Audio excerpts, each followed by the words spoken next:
Weeks had passed since I left Plutonia, and one evening, exhausted, I simply fell asleep at the foot of a strange windmill. And when I awoke, well, that thought didn't cross my mind. I was exhausted after all. This is beside the point, my nosy canine friend. What matters is this. When I awoke, the windmill and the ground around it had been carried high into the air. What magic was this? Что за магия? As unlikely, perhaps, as a suitcase-sized dog orbiting the center of the Earth for many years. Quite.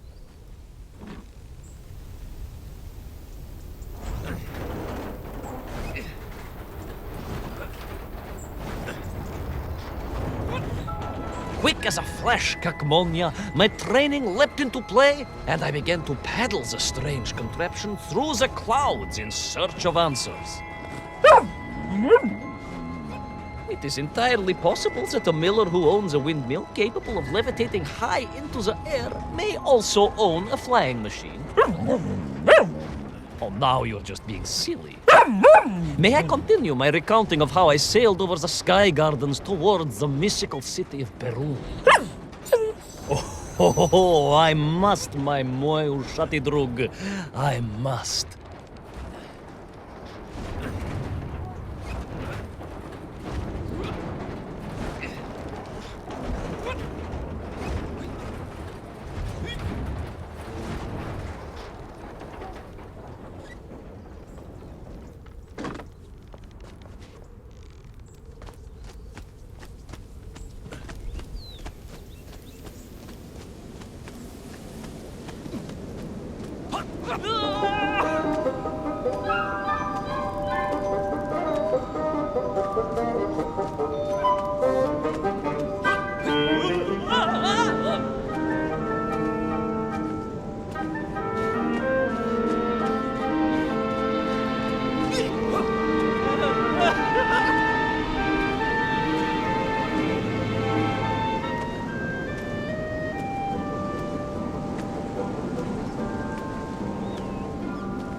What powerful emanations! What mighty gusts! What an epic squall! They reminded me of Cousin Pavel, yes! But whereas his rearward zephyrs could curdle milk and tarnish the teaspoons, these magical wafts only served to carry me aloft and onwards.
But something was afoot in the gardens of Perun.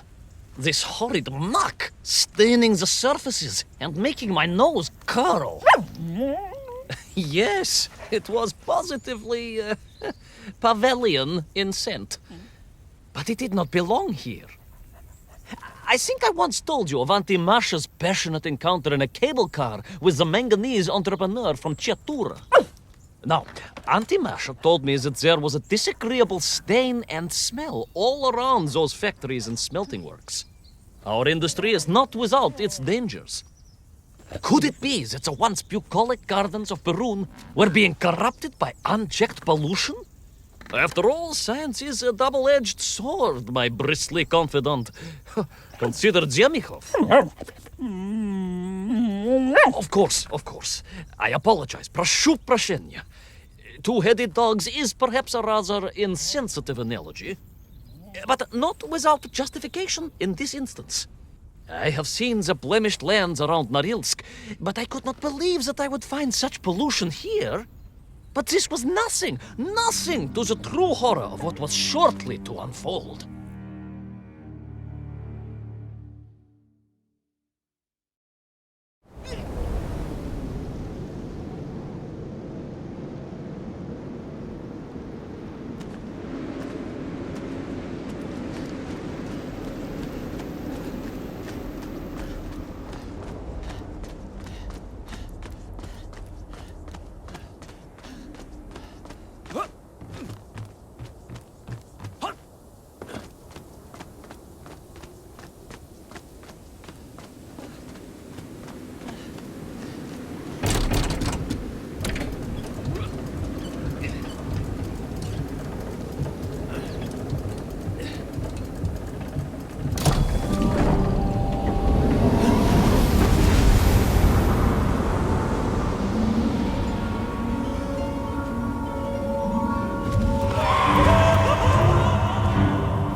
That terrible, straszная machina, spewing its poison into the air, had created a monstrous thing. A being.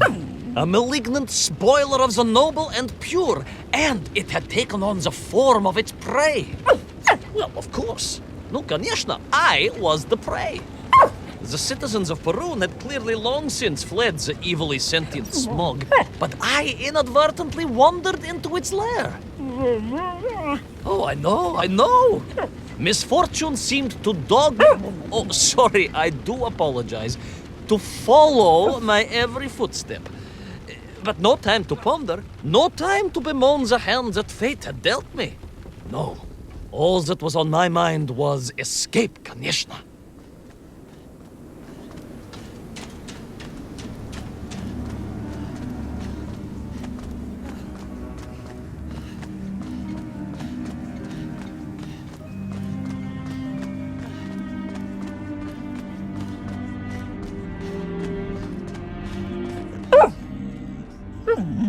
Yes, it was most interesting. The windmill seemed to be from an earlier age.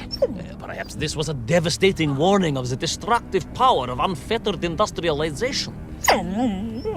I most certainly had not forgotten about the windmills. I did not get carried away. You are missing the point. Perhaps because you are only a small dog.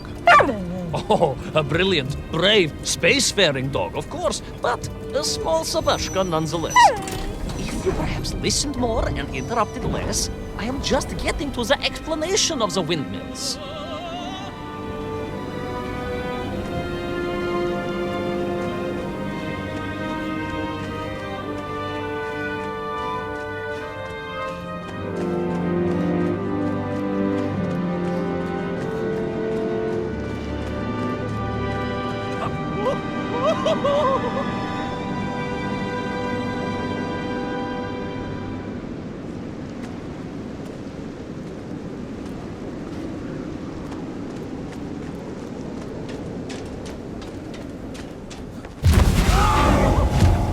My stinking nemesis was back. But more interesting was the change in the city.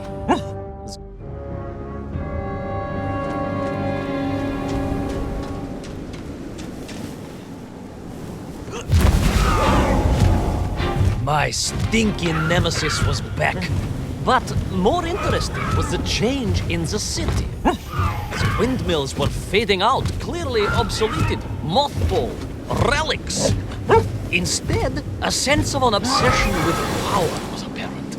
Vast engines, terrible machines, ever hungry and reliant on the rapid consumption of fuel, the production of toxic fumes and choking gases. Pride, my pushisti compadre, pride, ambitia, ambition, the dark side of science. Zemechov's had too many. Don't be ridiculous, dog. Only a durak with the intellectual capacity of a ringworm would think windmills are in any way harmful.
Of course, you never had much of a chance to travel.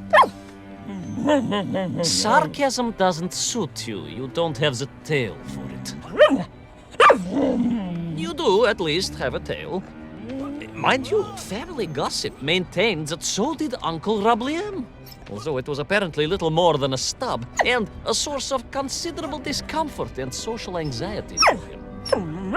The question of whether or not Uncle Rabliem wagged his stub is very much off topic. What I am trying to say is that your upbringing on the streets of Moscow meant you never saw the blackened fields of Magnitogorsk.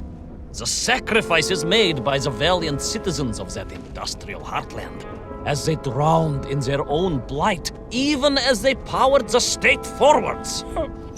I was reminded of Magnitogorsk as I wandered through those fields of pipes and foundries, and I wept for the loss of innocence that so often goes hand in hand with progress.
Indeed! I just evaded the slimy, oily grasp of that man-made Vadzinoi, his petroleum stink clogging my nostrils and making my head thump. And I felt a great stirring within me. Yes, much like, I assume, Cousin Pavel. May he never get loose again. But no, quite different. This was no volcanic upbubbling of gastric malintent. No, it was the roaring fires of justice once more ignited within me. I felt a swell of patriotic fervor and knew the hand of destiny had fallen on me once more. Yes, what a hand it was! I could not see this great wonder sink into an abyss of poison and bile. The Perunians may have been forced to abandon their city, but I had saved the world once before, and was ready to answer the call again!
What strange metal Bielaribitsa clearly designed to swim through the air? I was amazed. And there was more. Beneath the fins, I spotted the apertures of hoses and was reminded of the time Auntie Agrafina devised a contraption to water all of her copious algae beds simultaneously with one flush of the toilet by a system of pipes and valves that ran throughout her house. Можно так сказать, in a manner of speaking, yes. Her algae were most irrigated, although her neighbor Victor was washing his trousers in the sink at the time and was bruised quite severely about the face and body. But these were no ordinary flying metal fish. They were designed to expel air, fresh air, and push back the polluted clouds.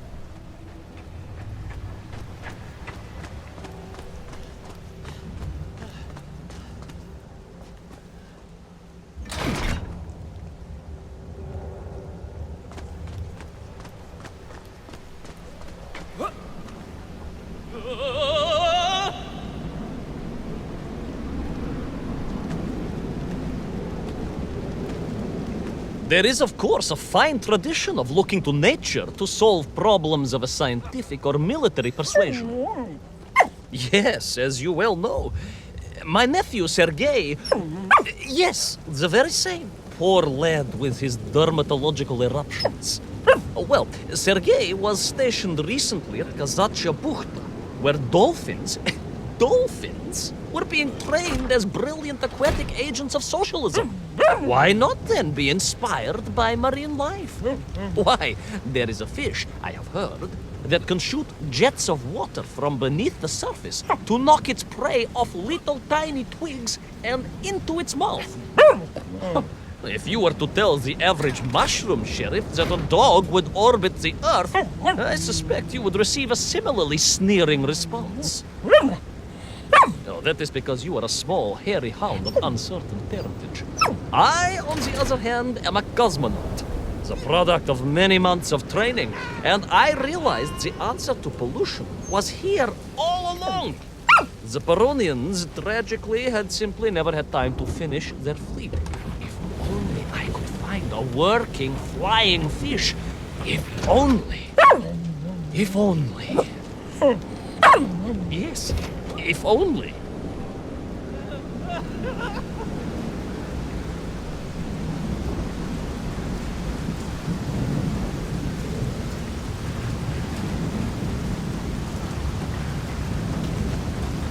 It made perfect sense, of course. The poisonous tuhata that engulfed Perun was like a nasty cold. And you know what to do with a cold to rid yourself of it. You may not get colds, but nor can you operate pea-shelling machinery. So, don't get ideas above your station. We humans, on the other hand, may produce up to 16 million perfectly unshelled peas in an average shift. But we are martyrs to our sinuses. But to clear them, aha! These are remedies we Russians have been perfecting over the long centuries of harsh winters. Onions. A quick snifter of onion oil will clear your head faster than a Pragviev can clear a hypothetical minefield.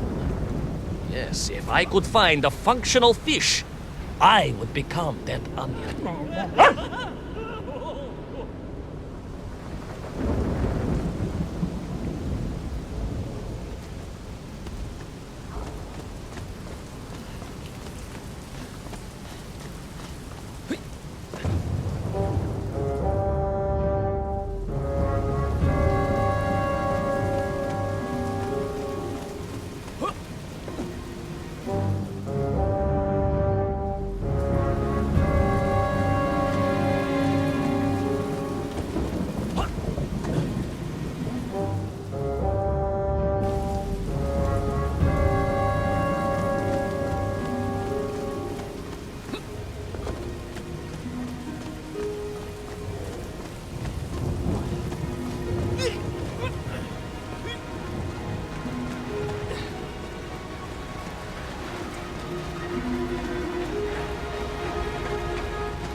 Close. I could feel it. Yes, the working fish, the ribka. I could feel I was at the heart of Perun, and my noxious pursuer had renewed its chase with a terrible vigor.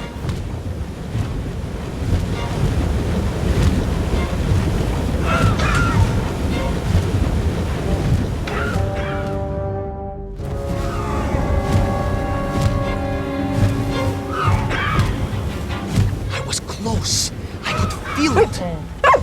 Yes, the working fish, the ribka.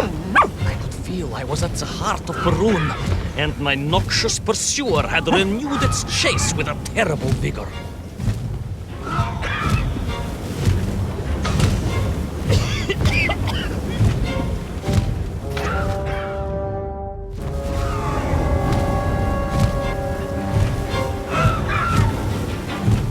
I was close. I could feel it. Yes, the working fish, the ribka. I could feel I was at the heart of Perun, and my noxious pursuer had renewed its chase with a...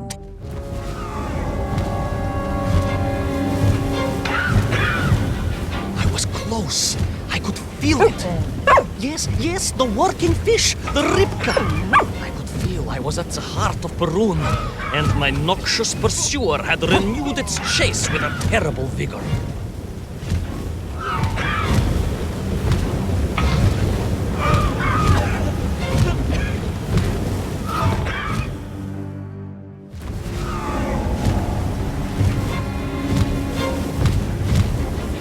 Close. I could feel it. Yes, the working fish, the ribka. I could feel I was at the heart of Perun, and my noxious pursuer had renewed its chase with a terrible vigor.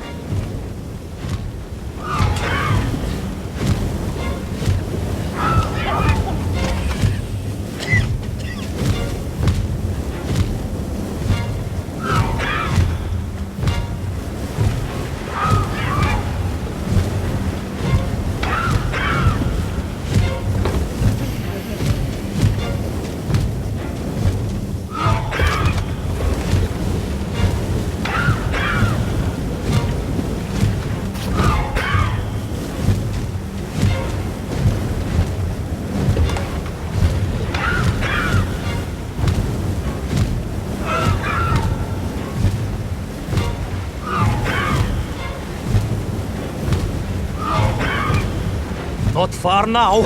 I just had to keep going, keep pushing. It's almost as if you knew, Pavel.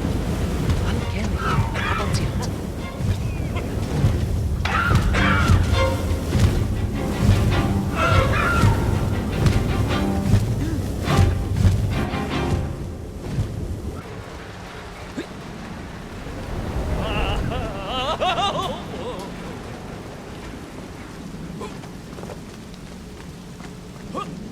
There she was, a beautiful sight, her scales shimmering in the sunlight, her fins poised for action, her onion cannons primed for a great aerial conflict unseen in the annals of human endeavor.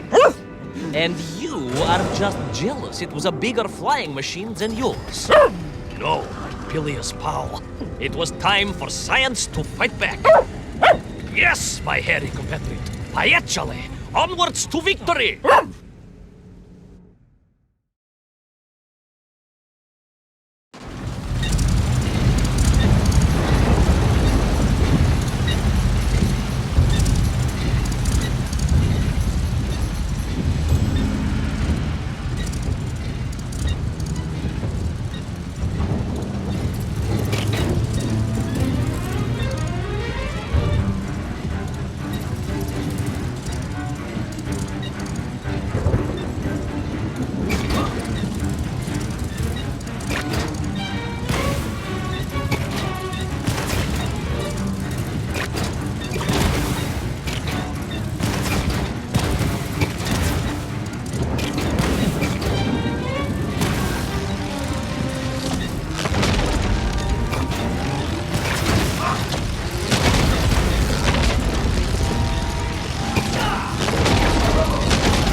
was a miracle.